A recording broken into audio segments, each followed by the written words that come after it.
a video of the firemen. And I have my homeschool friends here. All right, have your homeschool friends here today. And the firemen. You're gonna have a tour at the firehouse. Yeah. Okay.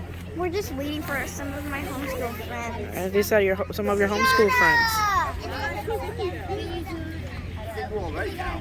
Already? Some of our homeschool friends. So today's a field trip to the firehouse close to our house. My name is Steve Scott. I'm a New York State certified fire, police, and police officer with the state of New York. My primary job is to protect the fire department members or the scenes, any kind of scenes, whether it's a fire accident or a house fire or anything. It's my job to protect them and the public. And with that, I don't carry a gun. But what I do have is like flares that I can light up. I got scene lighting. I got all kinds of everything else that I need to protect the firemen. Anybody got any questions? No? Okay. I have a question. Okay. What kinds of things have you had to protect people from? Like you say, It's more it's more protecting the firemen when they've got hoses laid across the road or they're trying to go from one side of the road to the other. So what we normally do is close down the roads, but our chief will let me know if he wants to be able to send traffic through or not. Sometimes it might be just one lane that we're opening. With that, we have a guy on this side and a guy on this side, and we use paddles, stop and go paddles. When I want them to stop, I put up the stop. When I'm ready for them to go, I radio to that guy and say, can I send my traffic through? And then I switch it to slow. Why do I want them to go slow and not just drive? Because I don't want them to go fast and hit somebody. Okay?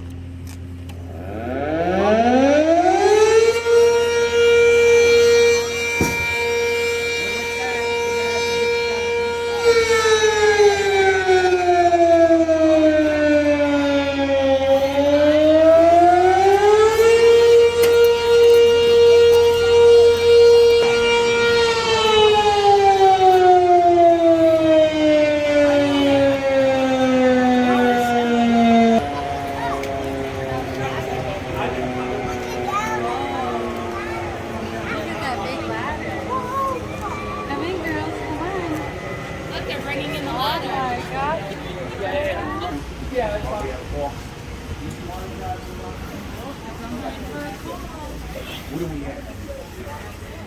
So I guess we are in our office, eating space and kitchen area, lounge. You guys see them getting on their fire gear? They're going to a fire. Are they going to a fire? Outside here. It's a man cave.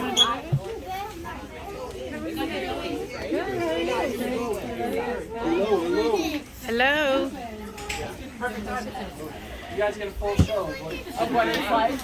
By the way, I should introduce myself there. Hi, Jay. Hey. So this is the Cronomer Valley Fire Department. The room you're standing in right now is what we actually call our ready room. So if we do get a call like this, a couple of our trucks will go out to a call. This could just be a little staging area for us. Obviously, you can see it's kind of comfortable. Recliners, couches, TV, things of that nature. This is also just a room if some of the members are down here. We can just spend time here. If we'll kind of do one by one. It'll make it a little easier. This here for our chief sitting here. This is called a radio room, which is behind me. You can kind of just peer through the glasses when you get a second. We have a couple different screens that show up. We have a computer system that when we get a call, you hear the fire whistle. That is an age-old technique of letting us know that there is a fire. Now with modern technology, we all have nice apps on our phones. We do still have a one-way paging system, which will be the actual 911 announcement coming over, but we also do have an application on our phone which shows us a lot more information. It can show us who's coming into a fire, GPS location of where the fire is, we can input information for everything. So it's pretty interesting. I know as younger kids are, the app is much more appealing. And then from in here, we have someone that can communicate from our firehouse directly to what's happening on the scene. It's pretty cool. My girls were just asking me the other day, what's that noise we hear sometimes? Yeah. You know? Yeah, so and that's what we just heard. Yeah, it's pretty loud when you're close, so I know everyone can hear it from pretty far away. Every firehouse is still in use of those. Back in the day, that used to go off, and then what it would do is it was almost like Morse code. It would pulse signals to let people know roughly in the area where a fire was and things like that. Yeah, so if everyone, I don't know how everyone wants to try to do a little line in, line out. Just so they can check. You can walk in, spin around. Go, Caleb. Go with your brother. Oh, you guys get the best weather too. Yeah. AccuWeather, okay. Yeah, it comes in handy. It's not always things, but I'll tell you what. There's sometimes some sunset blowing, and it's nice to just someone says, "Hey guys, in about a half hour, it's gonna get a little heavy." Hey, look at all this stuff. Look at that computers. I can see a fire truck getting. Yeah, that's pretty cool. Huh? Oh, look at the walkie-talkies here. Oh, okay. That's where the police die. For the firemen, guys, not the police. All right, you want to guys give a chance to the other kids? Yeah. Come on. Yeah, you know what that yellow is? That's Okay, so these are 3 of our fire trucks that you guys see out here. Does anyone want to take guesses what some of the stuff that we have on our fire trucks? hammers. We do have hammers. Is that what you said? Lots of hose. Look how much is just sitting in the back right there, right? That's 1,000 feet. Actually, it's 1,300 feet of hose.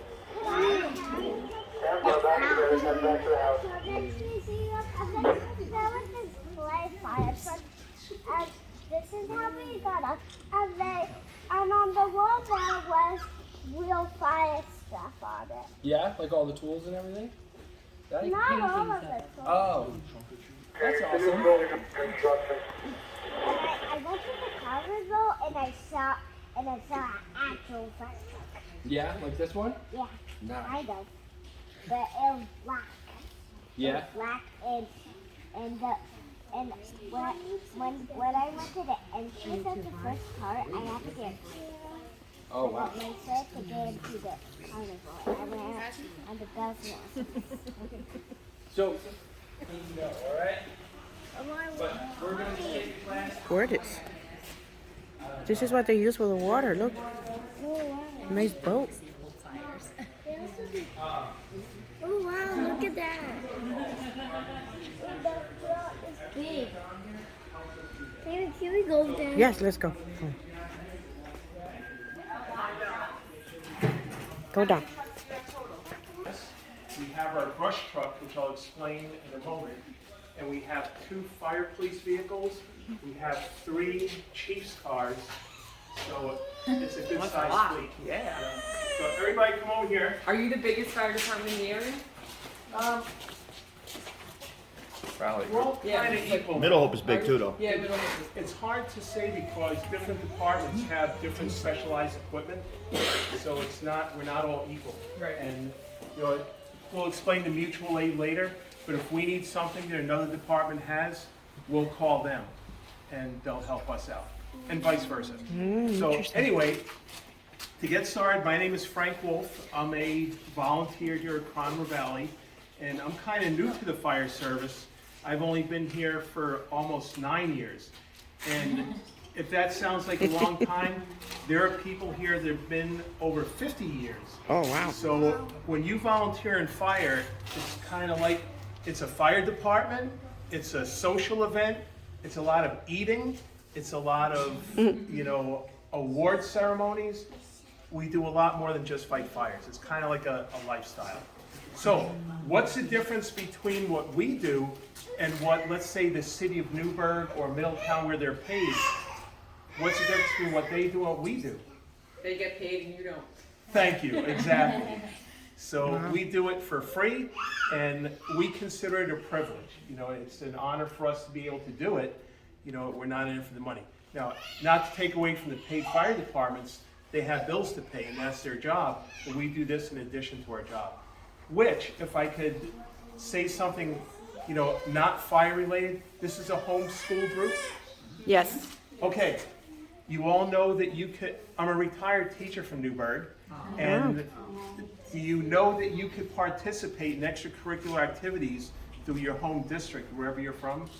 You know, there's no cost. Yeah, not anymore. What?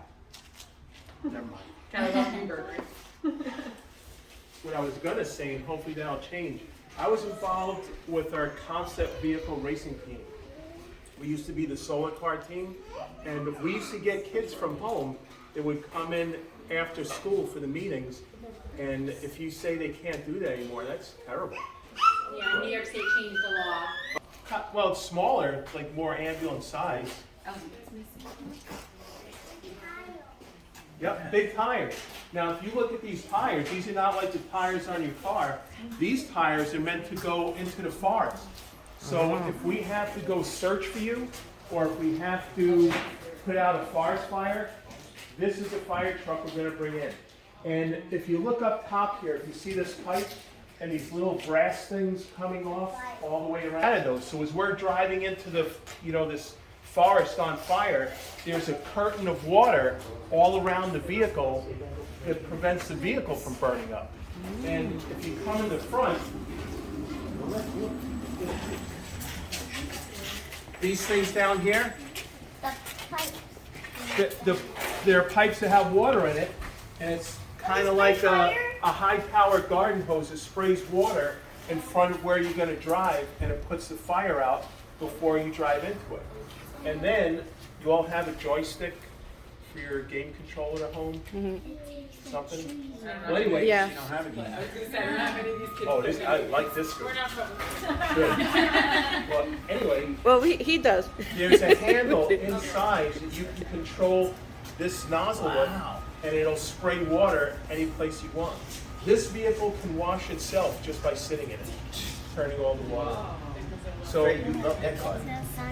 fighting forest fires is one of the hardest jobs because it's a lot of raking, it's a lot of digging, it's a lot of moving dirt around. It's not just spraying water on the fire, which is part of it, but it's a lot of back-breaking work. So you don't have to be an Olympic athlete, but you have to be in decent shape. You got to work out. You know, you have to be able to exert yourself, you know, run and not be out of breath all the time. So if you want to get into firefighting, you should work out. The vehicle that's in front of you, we call this apparatus. We don't call it a, you know, a truck or a whatever. We call it apparatus. This is our rescue vehicle. And this one, we're lucky, does two things. Not only is it a giant rolling toolbox, but it also has a pump panel we can carry and spray water. If you look at this panel, here, guys, come on down. I'm down. I'm down here. Which is called our pump panel. It looks pretty confusing, right? You know, where do you start? What do you do? You don't just walk off the street and figure it out. We go to school for this. We have to take classes on how to work it. If you ever thought to yourself, why do we ever have to know math? This is why you have to know math. Oh, It's all engineering. You see that, And Caleb? very simply, water comes in and water goes out. Now, you have to decide where the water's coming in from and where the water's going out to. Yes. My grandpa's a firefighter. In the area? Around here? Like in this town, but not this same station. Oh, we'll have to go take a tour over there also. I bet you have similar stuff. So when you're the pump operator, you have to decide where's the best place to get water from and where can you get water from. Well, I'll give you the first one. There's a tank in the middle of this rescue truck. There's a tank that has water in it. Where else can you get water from? The sink and ponds What, ponds? and sinks. We have pipes that we could throw in a pond that sucks the water out, goes into the pump, and then comes out the hose. You might have one in front of your house. Where else can you get water from? Fire Well, hydrants. fire hydrant. Those things in the front of your house that have the, the covers on them. When we run out of water, we only have maybe 1,000 gallons of water. We're going to need more water. Now, what if you live in a neighborhood that doesn't have fire hydrants? We have to call for tanker trucks that come in with giant tanks of water that refill our tank so we could put out the fire. Okay, come down this way. I'm taking that. You're taking the back of the truck. If you've never heard of the jaws of life, Hello. if you never heard the jaws of life, there are different kinds of jaws. There are jaws for spreading, there are jaws for crushing, and there are jaws for cutting. So this one on the floor now is a cutter. God forbid, if you're trapped in a car or anyplace else, and we can't get to you, we're going to cut our way through. We will cut our way through, we'll saw our way through, we'll chop our way through. Whatever's between you and us, we're going to get through it. How heavy is that? Oh, yeah. I'd say probably maybe 50 pounds.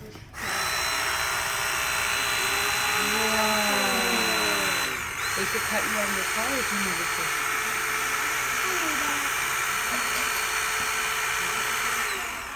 If you're in the middle of a car that has to get cut in half, this will cut it in half.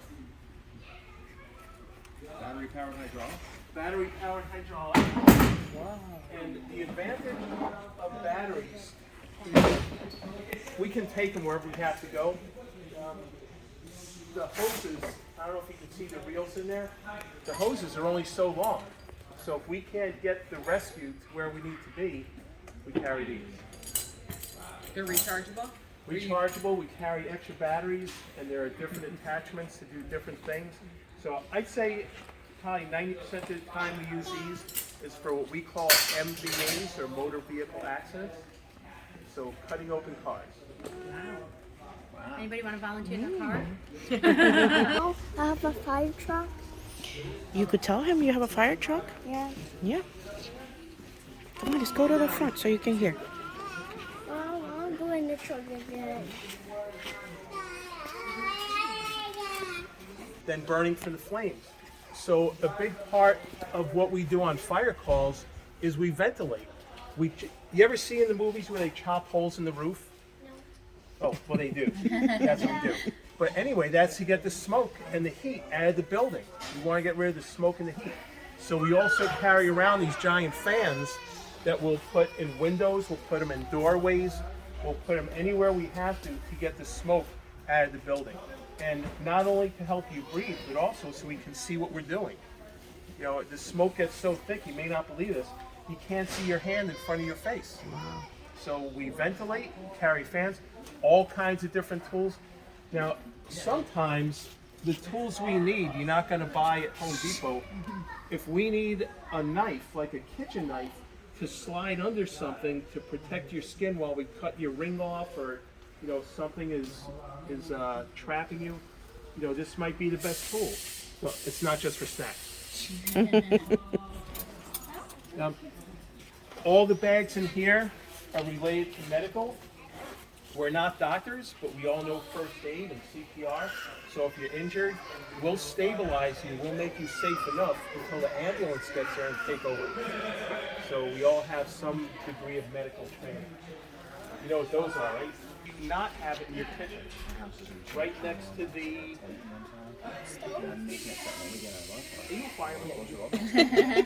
You should not have the fire extinguisher next to the stove. Why not? Because it could burn up. Well, the oven, the stove, is where the heat is. You don't want to have to go towards the heat, because that's probably where the fire's going to start. You want to go to a safer place so you can go towards where the fire is, not start the fire. So hopefully you have a fire extinguisher at home. This is an engine, and an engine is a giant rolling water tank and pump. I'm going to throw a fancy word at you. The main job of the engine is fire suppression. Knock down the fire, put it out. And the best way to do that is with water, because water does what? Yeah. Well, fire's hot. So water, first thing it does, it cools down the fire, so it's not hot enough to burn. Also, it takes away oxygen from the flame, and you know the fire needs oxygen to breathe. And this panel is just kind of a bigger version, is the one on this vehicle, and water in, water out.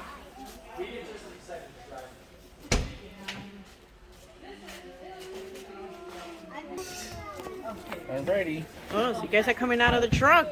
Big leap. Did you guys go put a fire away? Hold on to all of these if you really want to. Ah, sorry. I liked it, Mommy. You like it? Okie dokie. Hold on, Fred. All right, we're, No, not again. yeah, we're just gonna do it at the end when everybody. Big jump. Oh, crossing of groups. Nice. Keep Hey, counting keep the kids. following our leader here. Was that cool? Hey, Andrew and Ella, you're this way. I'm glad everybody went through it. Everybody take a look. You guys are going kind of fast. Yes, Now I get really the bridge fast. to the other side. Let me just explain what you ran by. Inside the back of the cab, if you look at the seats, you'll notice that if everybody looks at the chairs in here, when you sit down, built into the chair is this air pack, and it's kind of like it has the same shoulder straps as a book bag, Like a backpack. except on the back of it, it has this bottle, and what's inside? Oxygen. Well, not necessarily oxygen, but breathing air. Oil. Nope, breathing air. So every firefighter has their own personal face mask. So you don't want to catch anybody's germs. That plugs into here, goes over your face, and you could breathe even if there's no breathing air in the building. So this is built into the seat. How much do they weigh, the Scott packs? I don't know about the pack individually, but, and I'll show you one of the lockers, when you're all geared up, when you have your bunker gear on, your tools in your pocket, your air pack, your helmet, your face piece, it's over 100 pounds of extra weight. Hence working out. Just to walk around. Yeah. So we have flashlights. We have every firefighter takes a radio with them, so you can talk to everybody else. A couple of ours got totally locked in, so.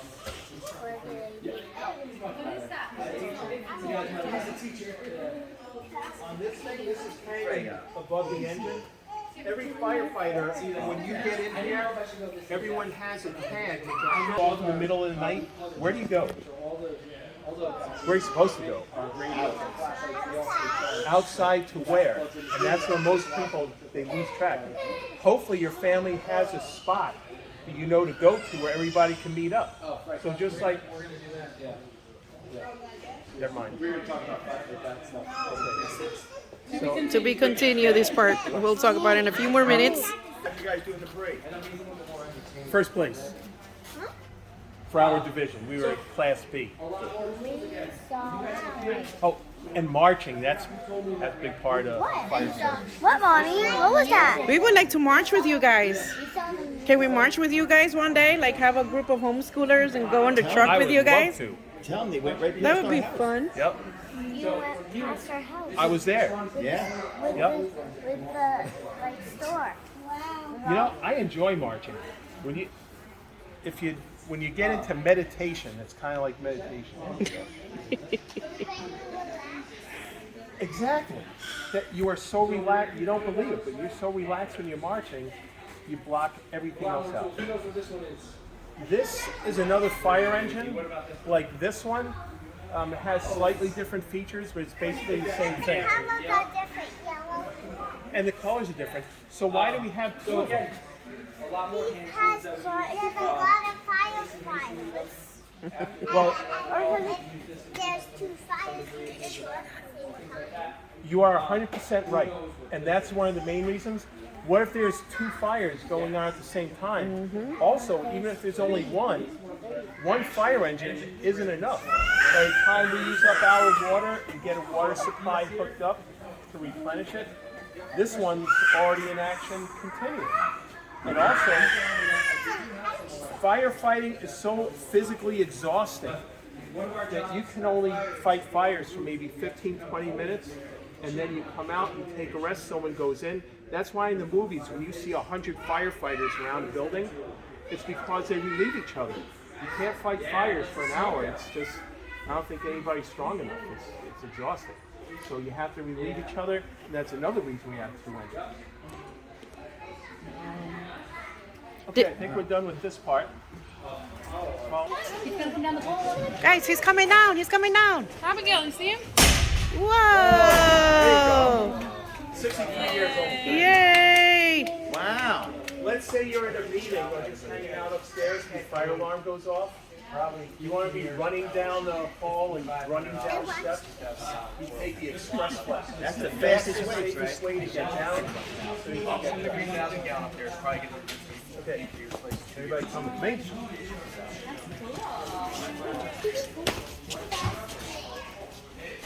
Look how fast he is.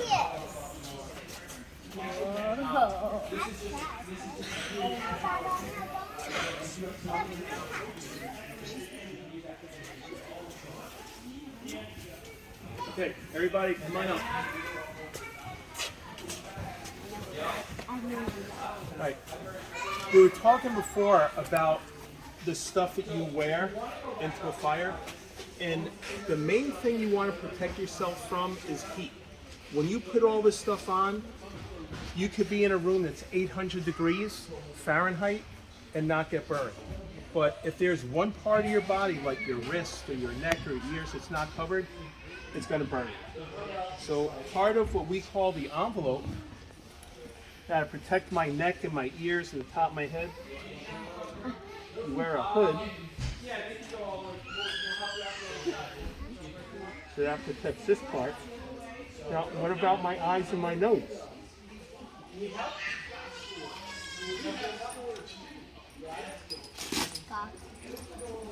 Better than goggles. It's a whole thing, right? Yeah, remember the reason I keep this tag here? Remember I told you about we have to put a tag inside so they know who drove to the fire? Well, this is the second one. So when you go inside a building, you go in the front door and you drop it. They call it a drop tag, so they know who's inside the building. And on this tag is my name. Oh, wow. Cool. Mr. Wolf. Now I check to make sure it's a good fit. See how it sucks to my face? It feels funny. But if you ever see somebody coming towards you with one of these on, run to them, not away from them. Yeah. Because they're there to save you. It comes out of here, it attaches to here, and that's how you breathe. See, okay? Like scuba. All right, please don't put this on your head because it's too heavy, but just pass that around. Feel how heavy it is? Is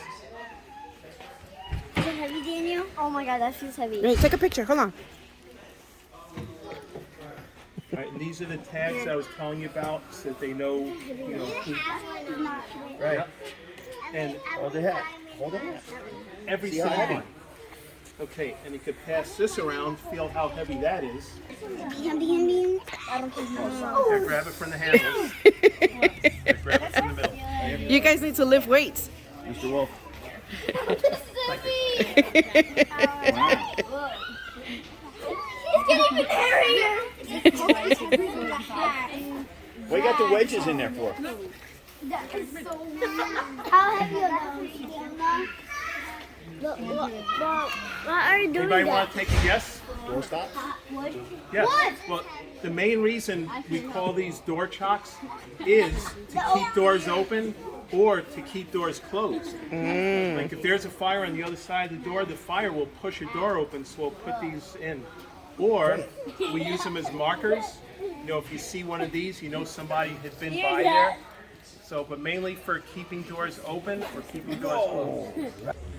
So for volunteer firemen, do they assign you the times you have to be here, or you choose your own times? That siren you heard, Uh-huh. that's when you show up. All hands on Oh, deck. okay. Right, now what if you're working or you're in school, you don't show up. But otherwise, you come all the time. Whenever Oh, you're okay. available, you come here. Oh, okay. And in addition to the siren that you heard, everybody gets a pager that goes off, so when the pager beeps, you stop what you're doing and you rush to the firehouse. He's a lieutenant. He drives like a ballerina. All right. He's the oldest volunteer firefighter in this firehouse. 83 years old. So we're back in the lounging area.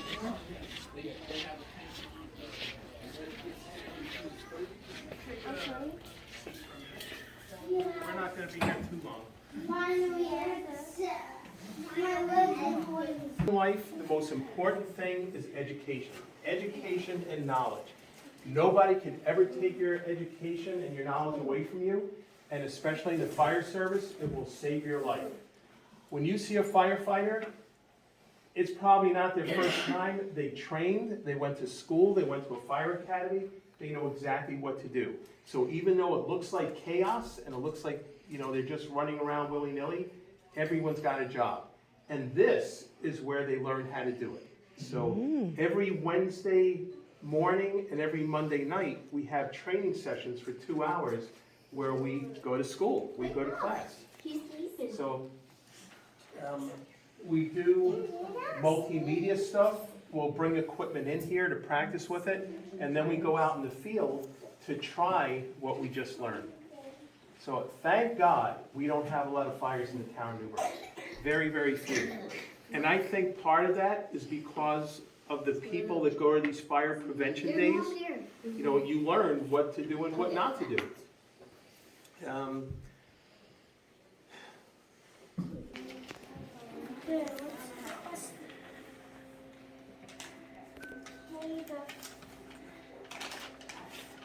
First question, why do you like this job? I like this job for a bunch of reasons. I'm retired, so it's become a social event. Every morning, I shouldn't say old guys, all the senior people come here and we sit at the table and we drink coffee and discuss the world's problems. So we call that, it's not the coffee clutch, it's the morning briefing. It sounds more tactical. So part of it is social. We have a lot of, dinner events. We do a lot of things that have nothing to do with fire. We have a haunted house coming up, that we're building in the back. So that's one reason.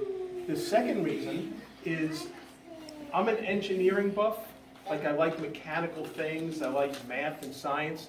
And what you saw out there is all math and science. So that's another reason I like it. Also, I'm a gadget junkie. I love gadgets. Did you see how many gadgets are out there? Oh, yeah. It's a building full of gadgets. And also, the number one reason is the feeling you get when you know you helped somebody at the worst point in their life. It doesn't compare to anything else. So that's the number one reason. And in addition to volunteering here, I volunteer with the Town of Newburgh Ambulance. And it's different but equal. When you help people at that level, like when you have to put your hands on people to help them, it's unbelievable. It's very rewarding. So I hope that answers that question. Second question, do you like the job? I love the job, not only for all the reasons I just told you, but I'm kind of old and it helps keep me in shape. Because like I said, you don't have to be an Olympic athlete, you have to be in some kind of shape. If I wasn't here, I'd be home in my reclining chair eating potato chips. And I'd weigh 500 pounds, which is no good for you. So that's another reason I like it. What's the next question? The next question is, how do you spray fire? That's the thing that he wrote. But how do you what? How do you turn a Spray fire? fire.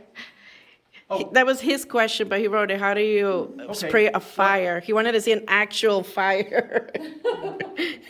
unfortunately, you're not going to see that today. We weren't prepared to light a fire, which we do on occasion. It's part of our training.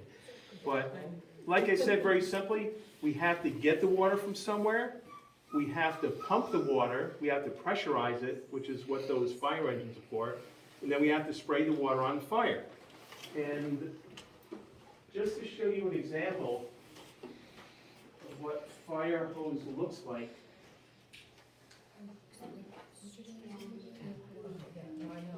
the water pressure is so great that one person, like on a 2.5-inch hose like this, you can pass that around. On a hose like this, you need 2 people. You need one person on the nozzle, and you need another person behind them to prevent them from getting knocked off their feet. No. So, very simply, that's how you put water on the fire.